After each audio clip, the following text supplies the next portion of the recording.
1774 में रामपुर के नवाबों ने रामपुर में मदरसा आलिया की स्थापना की थी।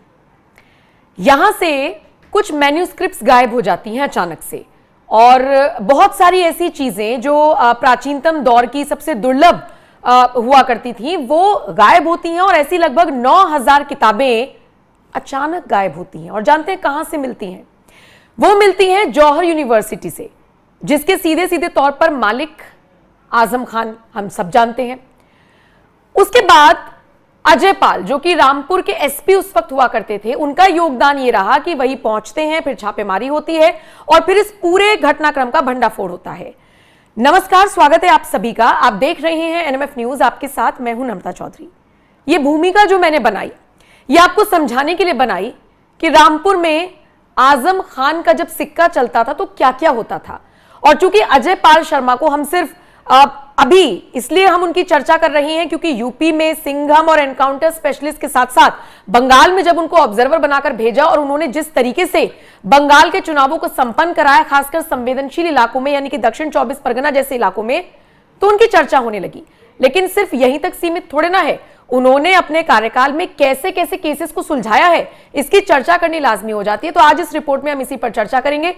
पंकज जी, आजम खान बाहुबली नेता, लेकिन अभी तो खैर उनका डाउनफॉल हम सब देख रहे हैं, लेकिन एक वक्त पर वो दुर्लभ चीजें, वो मैन्यूस्क्रिप्ट्स, 9000 किताबें मदरसा से उठाकर जौहर यूनिवर्सिटी के लाइब्रेरी में रख दी, फिर छापेमारी हुई। इनफैक्ट जमीन में खोदकर निकाली गई हैं कुछ ऐसी चीजें जिनके ऊपर फिर जिनको लेकर उनके ऊपर आरोप लगा कि वो तो सरकारी चीजों को रख रहे थे। मतलब इतना ज्यादा आप कह सकते हैं झोल आजम खान के राज में हुआ।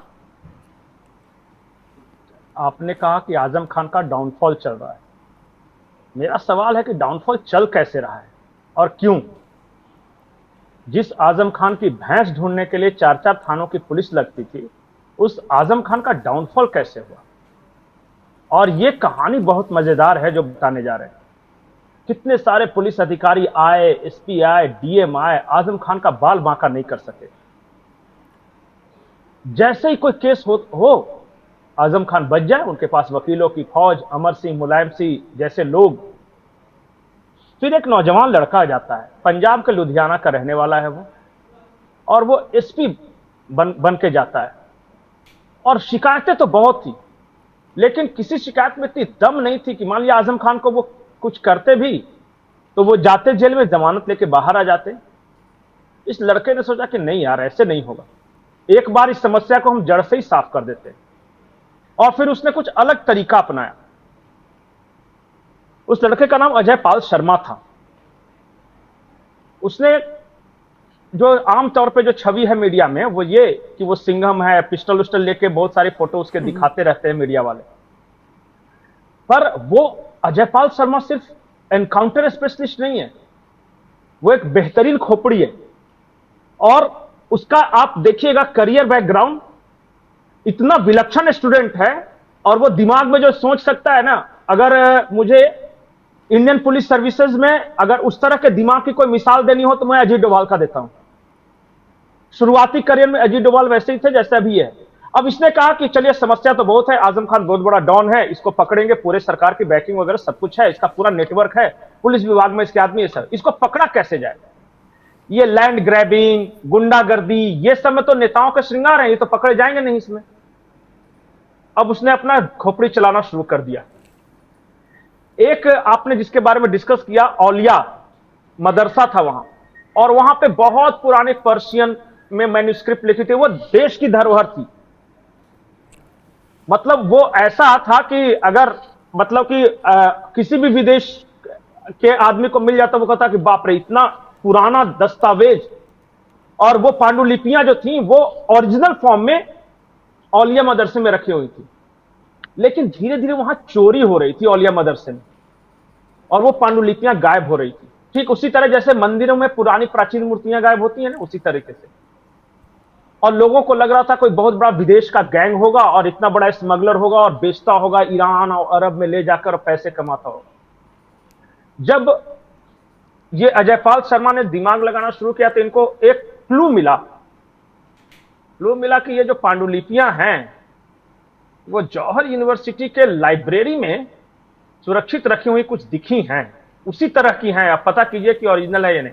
जब छापेमारी शुरू हुई उस जौहर यूनिवर्सिटी में, तो आपको पता है वो 9 के 9,000 जो पांडुलिपियां औलिया मदरसे से गायब हुई थी वो जौहर यूनिवर्सिटी में पाई गई। 9 के 9,000। अब ये पुख्ता सबूत था। उसमें तो क्या, अब तो बालिया की गुंडागर्दी, लैंड ग्रैबिंग ये समझ जाते, तो ये जो सबूत था ना ये ठोस था। इन्होंने कहा कि अच्छा एक सबूत तो मिला है, पर मैं उस वक्त हाथ डालूंगा जब मैं ही सुनिश्चित कर लूं कि फिर ये बाहर नहीं आएगा, बच के नहीं आएगा। चाहे भारत क्या दुनिया के किसी भी वकील को बुला ले, इसको बचना नहीं चाहिए। एक ठोस सबूत आया। फिर एक और इन्होंने मुखबिर दौड़ाया, छोड़ रखे थे। एक और खबर आई कि एक मशीन होती है सड़क साफ करने वाली, सरकारी मशीन। आजम खान उस सरकारी मशीन से अपने प्राइवेट यूनिवर्सिटी की सड़कें साफ करवाया करते थे अंदर। जलवा तो फिर जमीन में गाड़ के छुपाया हुआ क्यों था? क्योंकि वो सरकारी प्रॉपर्टी थी। अब जब पता चला कि भाई मेरे बुरे दिन आने वाले हैं, तो उन्होंने चालाकी की कि इसको कुछ, उतनी बड़ी मशीन को डिस्पोज कैसे करते, तो जमीन में गाड़ दिया।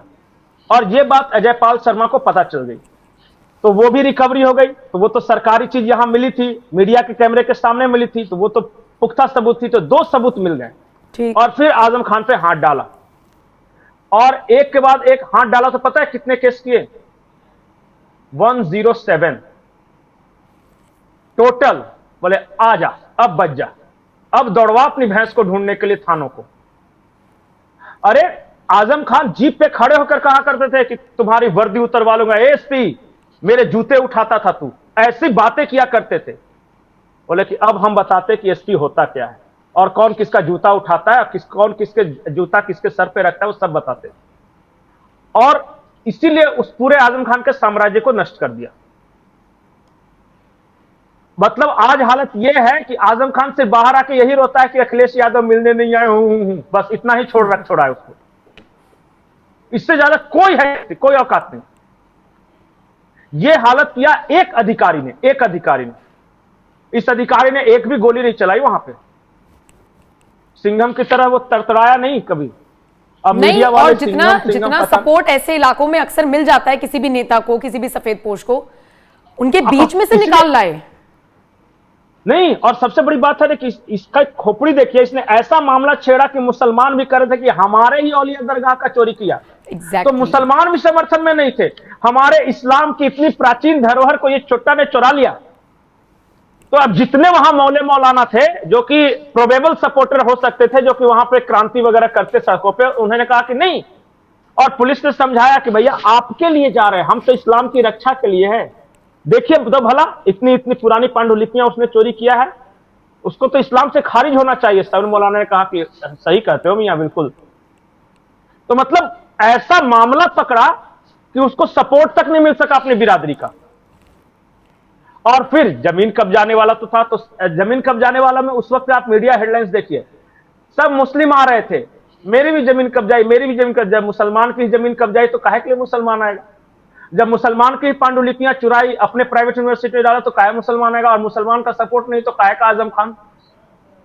तो इसे कहते हैं दिमाग। तो ये टॉपिक हम इसलिए डिस्कस कर रहे हैं कि बहुत सारे लोगों को लगता होगा कि वो फिल्मी हीरो की तरह है। नहीं, अजय पाल शर्मा एक बहुत बेहतरीन खोपड़ी है, और इसे पता था कि जहांगीर की वहां तुती बोलती है, वो जीतने वाला है। इन्होंने दिमाग दौड़ाया, गए कहां, बोले कहां है जहांगीर? उसके परिवार वालों कहा कि बता देना कि इस बार एक भी वोटर को धमकाया तो ठीक नहीं होगा।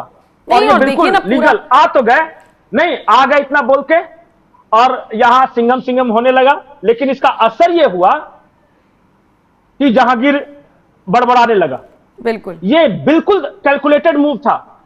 जहांगीर को उकसाया था, और जहांगीर तू सिंघम है तो मैं पुष्पा हूं तो करने लगा। बोले मैं यही तो चाहता था बेटा कि तू बोल, उसके बाद मेरा जलवा देख। चुनाव हुए, पूरा का पूरा चुनाव कैंसिल। बोले पहले बंगाल में सरकार बन जाने दे, तेरा फैसला तो बाद में होगा। बिल्कुल। और नहीं, एक अधिकारी की वजह से संवेदनशील इलाके इज नो मोर संवेदनशील। वहां के हिंदुओं ने आगे आकर देखिए चुनाव आयोग से पूरा वोटिंग दोबारा से करवाने का एकदम फैसला दिलवाई लिया। 21 मई को चुनाव है, 24 को रिजल्ट आएगा। और मैं हैरानी की बात बताऊं, वो जहां पे झंडे नहीं लगते थे बीजेपी के, बहुत सारे फाल्टा के ऐसे इलाके थे जहां बीजेपी के झंडे नहीं लगते थे। आज उस इलाके में घुस लीजिए, आज वहां टीएमसी का झंडा नहीं दिखाई दे रहा है। किसने किया ये जादू? टीएमसी का झंडा नहीं दिख रहा है। और जो टीएमसी का चुनाव लड़ने वाला है उसका पता नहीं, कैंडिडेट का पता नहीं। मार सिर्फ गोलियों से नहीं मारी जाती, एक भी बुलेट नहीं चलाया है, एक बुलेट नहीं चलाया, लेकिन जहांगीरवा बर्बाद हो गया। कह रहे थे यूपी वाले चाचा कि खाली एक डायलॉग मारा, एक डायलॉग, सिर्फ इतना कह दिया उसके परिवार वालों को कि जहांगीर को जाके समझा देना कि वोटर को धमकाए नहीं, बस इतना काम किया। और इस काम का फलाफल ऐसा निकला कि देखिए आज हालत ये हो गई है कि वहां टीएमसी के झंडे भी नहीं दिख रहे हैं, जहांगीर खान नहीं दिख रहा है, पूरे इलाके में अलग से चुनाव हो रहा है, तो इसे कहते हैं खोपड़ी। और बेचारा अपने लिए प्रचार भी नहीं कर पा रहा है कि इसमें फिर से वोटिंग होनी है। अरे किसे पता कि बांग्लादेश भाग गया कि कहां भाग गया, कहां है, किसी को पता नहीं। और मैं आज आपको बोल के जा रहा हूं, फाल्टा बीजेपी जीतेगी, जो कभी नहीं जीती थी। और इस अधिकारी का खौफ मैं आपको एक उदाहरण से बताता हूं।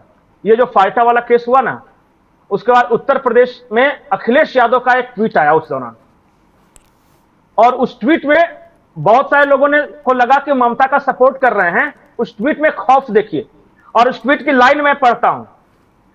पश्चिम बंगाल में भाजपा ने ऑब्जर्वर्स के नाम पे रामपुर व संभल में टेस्ट किए हुए अपने एजेंट्स भेजे थे। हाँ भेजे, लेकिन इससे कुछ होने वाला, दीदी हैं, दीदी थी और दीदी ही रहेंगी। याद है मुझे उनका ये ट्वीट। ये हाँ, तो दीदी तो रही नहीं, और संभल और रामपुर में टेस्ट किए हुए वाले एजेंट्स वहां भी टेस्ट पास कर गए। चलिए ठीक है पंकज जी। तो बबुआ थोड़ा सा घबराए से घूम रहे हैं कि इन लोग को अब वहां एक अकेला अजयपाल शर्मा, यहाँ अनुज चौधरी, विश्नोई, अजयपाल शर्मा, पता नहीं कितने, मतलब क्या करे वो, माथा नोच ले अपना, अब ठीक करेंगे। ठीक है, चलिए देखने वाली बात होगी इसका असर इन चुनावों पर कैसे पड़ेगा, जो यूपी में होंगे, उत्तराखंड में होंगे। लेकिन बहुत बहुत शुक्रिया। इस खबर पर, इस किस्से पर आप क्या राय रखते हैं? कमेंट सेक्शन में अपनी राय जरूर दीजिएगा, और बाकी खबरों के लिए भी कहीं मत जाइए। एनएमएफ न्यूज देखते रहिए।